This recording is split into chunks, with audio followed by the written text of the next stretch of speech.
결제하고 나면은 못 바꾸는 줄 알고 또 이렇게 실종이 불가능합니다. 뭐 이렇게 이제 좀 돼 있으니까 여기 문구만 생각해가지고 이거 결제를 계속 미루다가 나중에 결제 안 돼가지고 실수하는 경우 있는데 정확하게 두 가지만 인식하면 돼요. 그 전교육과정 해외 이수 전형이냐, 그 다음에 내가 원하는 학과가 맞느냐. 요 두 가지만 정해놓고 결제를 하면은 나 그거는 못 바꾸고요. 나머지는 다 바꿀 수가 있어요. 그러니까 다 바꿀 수가 있고 수정도 다 가능하고 근데 입력해야 하며 이렇게 되고 그 다음에 수정이 불가합니다. 이렇게 나왔으니까 부모님들이 이제 여기서 부담감을 많이 느끼는 거죠. 사실은 입력하고 이후 입력된 내용이 수정이 불가능합니다니까 그 이전까지는 3월 15일 5시 이전까지는 마음껏 수정하는 거예요.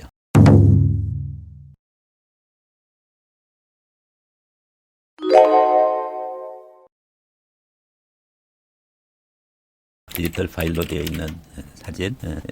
왜냐하면 이제 또 사진을 그때 업로드 해야지 이렇게 되는 부분이 있는데 그때 이제 필요한 사진 하나 준비해 놓고 그 사진 또 갑자기 준비 안 된 학생이 있어요. 근데 아무 사진이나 올려도 돼요. 결제해도 돼요. 그리고 나중에 사진 바꿔도 돼요. 그 다음에 원서 접수 사이트 업로드 요 부분이 있는데 그러니까 뭐 굳이 뭐 저기 같이 안 봐도 될 것 같아요. 이렇게 보는 게 더 나을 것 같아요. 네. 여기서 원서 접수 업로드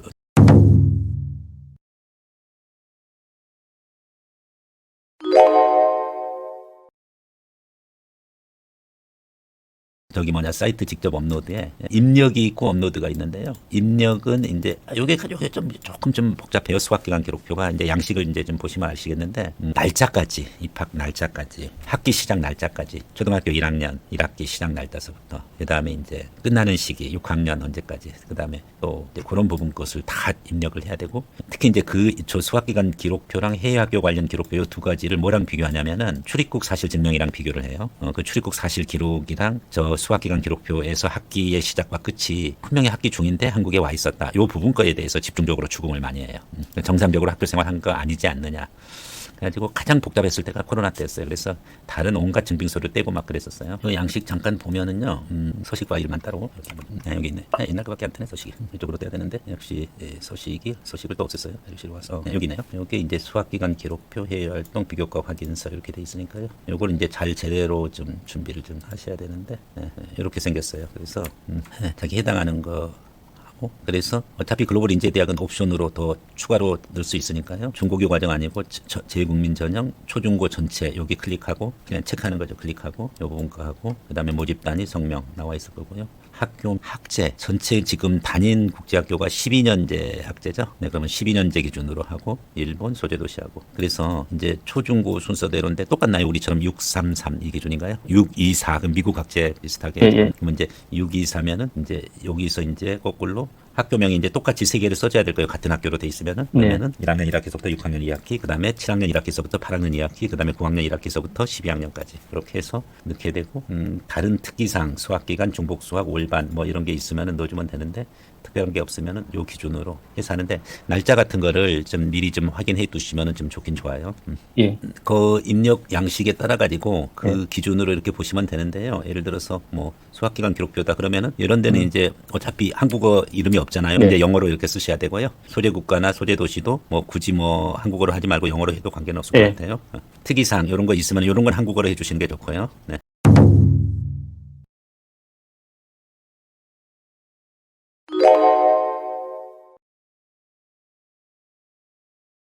그다음에 해외 학교 관련 사항 부분 거 학교 전화번호, 학교 이메일 주소, 학교 그 주민 저기 뭐냐 지리적 주소, 홈페이지. 그다음에 거기가 시메스터 제도인지 쿼터 제도인지. 쿼터 하면 3쿼터 있나요? 4쿼터인가요?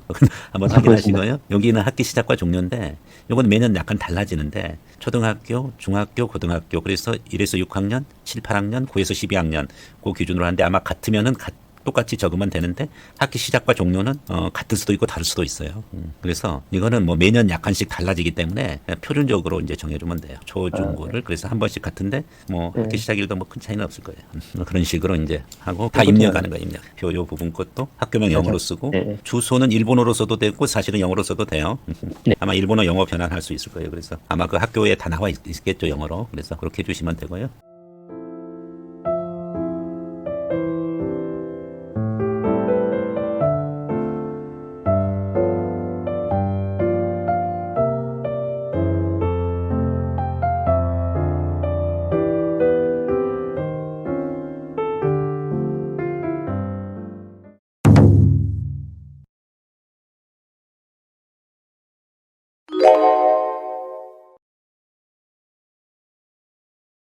그다음에 표준화 학력 자료 및 어학 능력 제출 서류 목록표. 요거는 바로 그거죠. 이제 표준화 학력 자료, SAT, 그다음에 AP, 그다음에 AP나 IB, 뭐 A 레벨, 뭐 이런 게 이제 표준화 학력 자료고요. 어학 능력은 이제 토플 성적 좀 넣으면 되고요. 여기 나와 있죠. 표준화 학력 자료, SAT, ACT, AP, 뭐 어학 능력, 어학 능력에 토플도 있고 저 뒤에 토픽도 있어요. 그래서 사실 여기 이제 마지막 날에 나오면 토픽이 여기서 예를 들어서 뭐 SAT 뭐 쓰고 했는데 마지막에 한 칸 정도 5개까지 다 썼다. 보통 한 3개 정도 3개 내겠어요, 사실은. 3개 내게 쓰는데 이해국어 있는 애들은 뭐 HSK 중국어 쓰거나 일본어 JPT, JLPT 뭐 쓰기도 하는데 그거 아닌 이상은 서너 개 쓰는데 뭐 마지막에 하나, 마지막 순간에 토픽을 넣을지 말지 그때 이제 성적 나오는 거 보고 판단을 해서 하시면 될 것 같아요.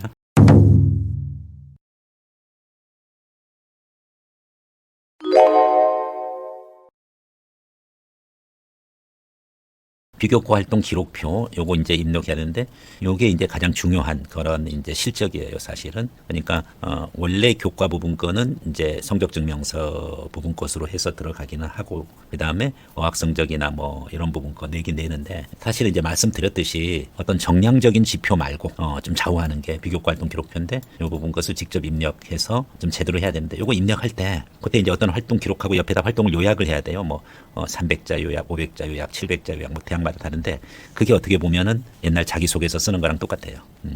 자소서가 없어졌지만은 그런 이제 부분과에 대해서 그래서 물론 이제 서울대 하면서 먼저 할 거예요. 그렇게 해서 서울대 해놓던 것을 조금씩 바꿔서 고대성대하고 고대성대랑 서울대 거를 다 비교해서 그것을 또 최적화해서 연세대에다가 이렇게 입력하게 됩니다. 이제 비교과 활동 확인서가 이제 이렇게 돼 있는데 여기 보면은 뭐 한글로 되어 있는 게 있고요, 이렇게 그 다음에 영어로 되어 있는 게 있어요. 근데 여기 연세대가 좀 불편한 게 있어요. 그러니까 이제 비교과 활동을 이제 하는데 뭐 12특이니까 해주고요, 커리큘러 액티비티스 하고 이게 이제 요게 지금 요약 보고서를 쓰는 거예요. 한글 올 50자 이내, 영어 30단어 이내. 근데 첫 번째가 엑스트라 커리큘러 액티비티가 있고요. 봉사 활동이 되게 연세대 중요하다고 제가 말씀을 드렸잖아요. 이게 봉사 활동도 이제 역시 그 기준으로 작성을 하고요. 그다음에 여기가 이제 좀 다른 대학이랑 좀 다른 게 이것을 학교에서 확인을 해야 돼요. 그래서 이건 입학 전이나 졸업 전, 주로 여기는 이제 좀 고등학교 부분 위주로 이제 써야 되고, 하이스쿨, 고등학교 기간 동안에, 그러니까 9, 10, 11, 12학년, 여기 쓰면 되고요. 그런데 이제 여기 그 선생님이랑 미리 좀 소통을 해놔야 돼요, 연세대는. 서울대는 추천서를 해줄 선생님이랑 소통을 해놔야 되고요. 연세대는 이 학생이 이 활동을 한 게 맞느냐, 이 부분 거에 대해서 verify information 이래가지고 담당 선생님, 그 다음에 학교 이름, 학교에서의 직책, 이메일, 그다음 본인 사인. 네. 카운슬러도 좋고 헤드마스터도 좋고 그냥 일반 아무 교사나 관계없어요. 예, 그러면은 헤드마스터 사인 해주면 훨씬 더 오토리티가 올라가죠. 네네네. 좋습니다. 네. 그래서 여기에 포지션에 반드시 그러면은 뭐 프린시플 또는 헤드마스터 그렇게 해주시고 시그니처 이렇게 해가지고서 이 학생이 이 활동을 했던 게 맞다라는 거를 이제 컨펌 해주는데 사실은 요 항목이 원래 없었어요, 연세대가. 다른 대학은 없어요, 이게. 연세대만 있어요. 그래가지고 학교랑 관계가 안 좋은 학생들이 좀 마지막에 그 활동 못 받아가지고 사인 못 해주겠다고 해서 좀 당황했던 그런 경험들이 있어요. 요것도 갑자기 생겼어요, 이게. 불과 생긴 지가 한 3개 학기 전 9월 학기서부터 생겼어요. 그 다음에 이제 그 이제 엑스트라 커리큘럼, 이제 교과 외 활동이죠. 교과 외 활동을 이제 하시는데, 이렇게 돼 있는데요. 반대로 이렇게 생각하면 돼요, 거꾸로. 1-5, 이거 조금 바뀌었네. 이렇게. 학년 구별이 없어졌네요, 보니까. 학년 구별이 없어졌어요. 다행이네. 그래서 원래는 뭐 11학년에 2개만, 10학년에 2개, 11학년 2개, 12학년 2개 그렇게 했는데 사실 너무 그러다 보니까 그걸 맞추기가 너무 힘들어요. 어떤 학생은 주로 고1 때 집중적으로 하고 고2, 고3 때는 SAT 공부하는데 이제 그런 부분이 좀 없었는데 이건 또 바뀔 수도 있어요. 그래서 어쨌든 6개 활동으로 되어 있고 그냥 학년 구별 없어졌어요. 그래서 좀 좋은데 학년 구별이 있을 경우도 있습니다. 가능하면 골고루 하는 게 좋긴 좋은데 볼런티어워크 부분 거 거의 이 비교과 활동 6가지나 그 다음에 볼런티어워크 6가지가 거의 패러를해요. 근데 보통 이제 다른 학교들은 이렇게 봉사활동란이 많지가 않거든요. 그러니까 이제 주로 이제 연세대는 볼런티어워크를 되게 많이 본다. 물론 이걸 다 넣는 건 아니에요. 그렇지만은 그래도 서너 개 많으면은 다 넣으면 더 좋고요. 6개 활동까지를 요구를 하고 있는데, 어째 또 별의별 질문들이 많아요. 여기에 대해서 이걸 학년별로 같은 걸 했는데 나눠서 써도 되느냐, 아니면은 다 달리 써야 되느냐, 교외 봉사활동 인정하느냐, 마느냐, 이제 이런 부분 거 있는데, 교외 봉사활동도 말씀드렸듯이 학교장 베리파이 해주면은 당연히 넣을 수가 있고요. 그 다음에 같은 거를 나눠서 써도 돼요. 1학년, 그 밑에다가 데이터 피어리어드가 다르니까 그렇게 해서 넣어서 해도 이제 되긴 되는데, 종류까지 다르면 더 좋죠.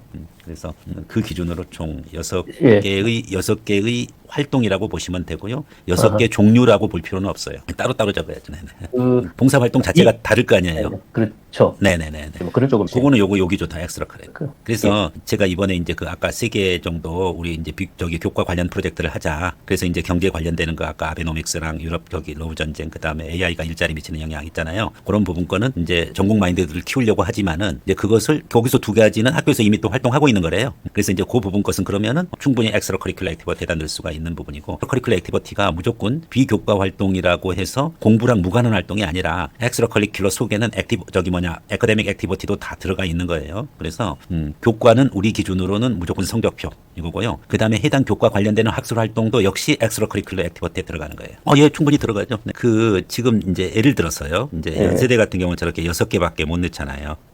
그러면은 이제 사실 이제 뭐 다른 대학은 10개 또 어떤 대학은 15개 그렇게 해가지고 그렇게 넣는 대학은 개별 활동으로 그렇게 넣는 게 좋고요. 만약에 그걸 다 한다라고 하면은. 그런데 연세대 같은 경우는 저기에다가 예를 들어서 기업 인턴만 계속 나열하는 식으로 이렇게 하면은 다른 교내 활동을 넣거나 또 다른 논문 활동이나 이걸 넣을 공간이 벌써 없어져 버려요. 카테고리 묶어야 되는. 그렇죠. 그런 경우에는 3개를 묶어가지고서 이제 그렇게 가야 되는데 뭐 일부 대학은 또 그걸 못 묶게끔 하는 규정들이 있는데 연세대는 그건 없어요. 네네. 그런데 지금 너무 기업 인턴이 그걸 다 하면 너무 많은 것 같은데 그 서류가 너무 편향되지 않도록 이렇게 하는 게 좋아요.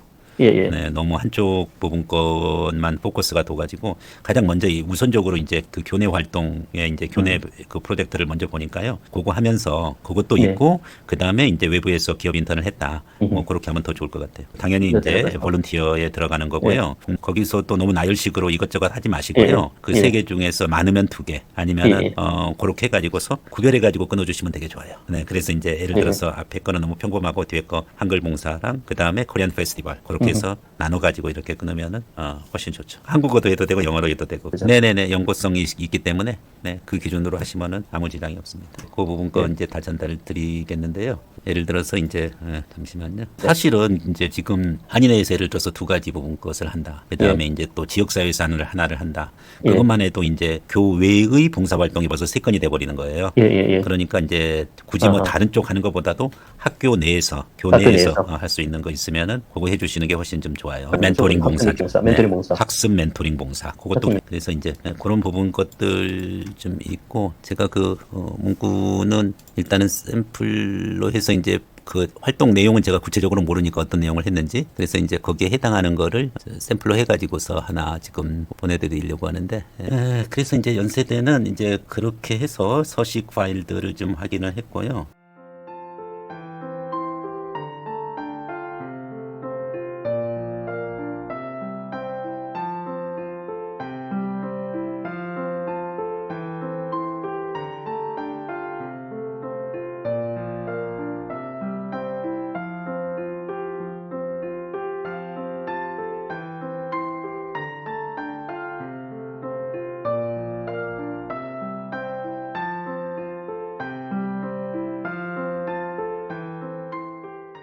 그 다음에 이제 정보 처리 위탁 동의서 이거는 뭐 그냥 사인하면 되는 거예요. 사인하면 되는 거고 뭐 사실증명 발급 요건 해당이 돼요. 그래서 다른 거 없어요. 그냥 그 본인 신청 이름 쓰고 그 다음에 그렇게 해서 이제 제출하면 되는데 이제 그 시그니처가 필요해요. 그래서 A4 용지 하나에다가 그냥 크게 시그니처 하나 해서 그냥 스마트폰으로 딱 찍어서 저한테 보내주면은 여기서 전자서명 방식으로 해서 그렇게 해서 여기에다가 넣고 이름은 입력하고요. 전자서명 방식으로 해서 그렇게 해가지고서 그냥 바로 제출할 거예요. 사실 이게 원래 어떻게 해야 되느냐면은 이거를 이제 출력을 해서 출력한 다음에 거기서 수기로 쓴 다음에 그 다음에 여기에다가 본인 여기 사인하는 란이 있거든요. 본인 사인하고 그렇게 한 다음에 다시 그걸 또 스캔해서 그 다음에 이제 업로드.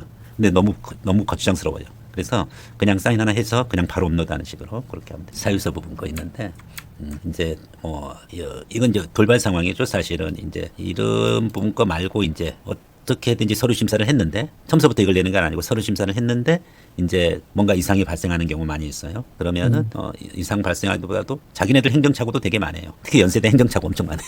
행정력이 많이 딸려요. 이번에도 저기 뭐냐 논술 시험 문제 그래가지고 지금 아주 초상집 났어요 그냥. 한강의 이미지 키워준 거 논술에서 다 말하면 다른 대학 일정이 또 다 걸려 있어가지고 6개 대학을 한국 학생들은 넣는데 그 일정이 굉장히 촘촘해요. 지금 좀 심각한 상황이 됐어요. 연대가 그러니까 참.